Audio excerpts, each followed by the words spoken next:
नमस्कार, मैं हूं पूजा। गैंगनेट भारत चैनल में आप सभी का स्वागत करती हूं। राजस्थान में हमें एक क्रांति नज़र आ रही है, सोलर क्रांति।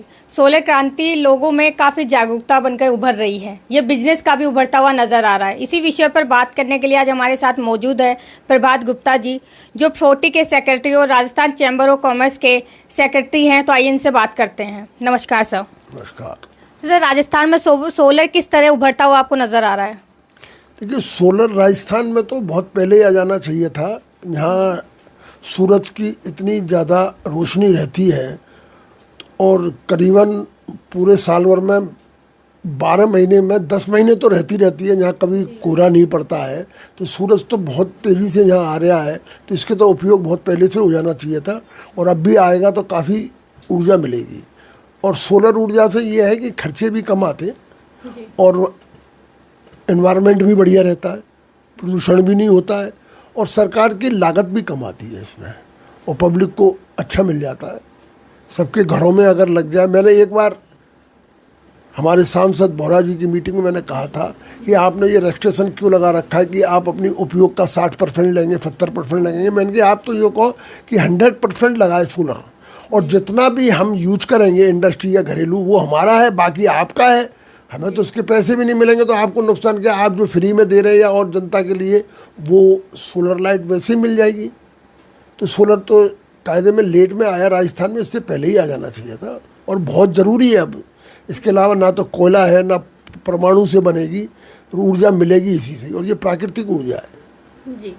तो इस बार सोलर एक्सपो हो रहा है, वो B2B का कॉन्सेप्ट रखा गया है, बिजनेस टू बिजनेस। तो इसमें बिजनेस को कितना ग्रोथ होगा, नए लोगों को कितना फ़ायदा हो सकता है जो इस बिजनेस से जुड़ना चाह रहे हैं? देखिए, B2B होगा, सोलर का होगा, युवा पीढ़ी के लिए बहुत अच्छा स्कोप है। इसमें युवा पीढ़ी बहुत ढंग से समझा सकती है। और दूसरा सबसे बड़ी फ़ायदा ये हो रहा है कि प्रधानमंत्री ने जो योजना बनाई है, सोलर योजना, इससे और व्यापार में फ़र्क पड़ेगा। सब्सिडी भी दी जा रही है, तो ये जाके समझाएंगे, बहुत अच्छा व्यापार है इसमें और काफ़ी ग्रोथ करेगा। मेरे हिसाब से तो बहुत ग्रोथ करेगा। इलेक्ट्रिक गाड़ियाँ आ रही हैं, उनके चार्जिंग के लिए भी चाहिए, हर चीज़ इलेक्ट्रिक से चलने के लिए आ रही है। तो ये तो बहुत ही एक्सपो होगा, तो उसमें राजस्थान की जनता का बहुत फ़ायदा होगा, राजस्थान के युवाओं को भी रोज़गार बहुत मिलेगा जी। तो इस समय जो पुराने लोग इस इंडस्ट्री से जुड़े हुए हैं, जो नए लोग जुड़ना चाह रहे हैं, ये बिजनेस से उनको किस तरह से ग्रोथ दे सकता है, या छोटे जो वर्ग के लोग हैं जो इस व्यापार से जुड़ना चाह रहे हैं, उनके लिए कैसे फ़ायदेमंद रहेगा? देखिए, कम लागत में तो ये बिजनेस हो जाएगा। ऐसा नहीं है कि इसके लिए बहुत बड़ी लागत चाहिए। भाई, सोलर प्लेटें तो लोग बना ही रहे हैं, बाहर से भी आ रही हैं, अब तो चाइना से भी आना कम हो गई, हमारे राजस्थान में ही काफ़ी बन रही हैं।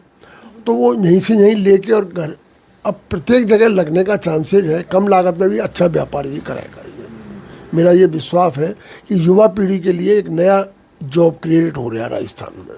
जी। तो आप सरकार से और सोलर को लेकर क्या मांग रखना चाहेंगे कि आगे सरकार को सोलर को लेकर क्या काम करना चाहिए?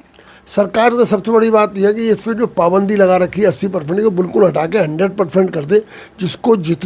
जिसकी पावर की आवश्यकता है उससे वाली 10% ज़्यादा भी लगाए सोलर, तो सरकार को कोई ऑब्जेक्शन नहीं होना चाहिए।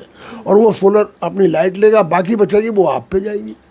आप उसे खरीदना चाहे खरीदे, नहीं खरीदना चाहे तो पैसे भी देगा ही देगा आपको, क्योंकि वो डायरेक्ट तो यूज करेगा नहीं, करेगा तो आपके थ्रू यूज। तो सरकार को तो किसी तरह का लॉस ही नहीं है इसमें। और जो फ्री की जो स्कीम चलाती हो उसमें पैसा नहीं आएगा, ये फ्री में मिल रही है आपको, इसलिए सरकार को तो कोई लॉस है ही नहीं इस स्कीम में। और प्रमोट करना चाहिए बच्चों के लिए, फाइनेंस सुविधाएँ बढ़ाए, फाइनेंस सुविधा बढ़ेगी तो और ज़्यादा लगेगी। थैंक यू सर, हमसे बात करने के लिए। थैंक यू, बहुत बहुत धन्यवाद। आप आए इसके लिए आपको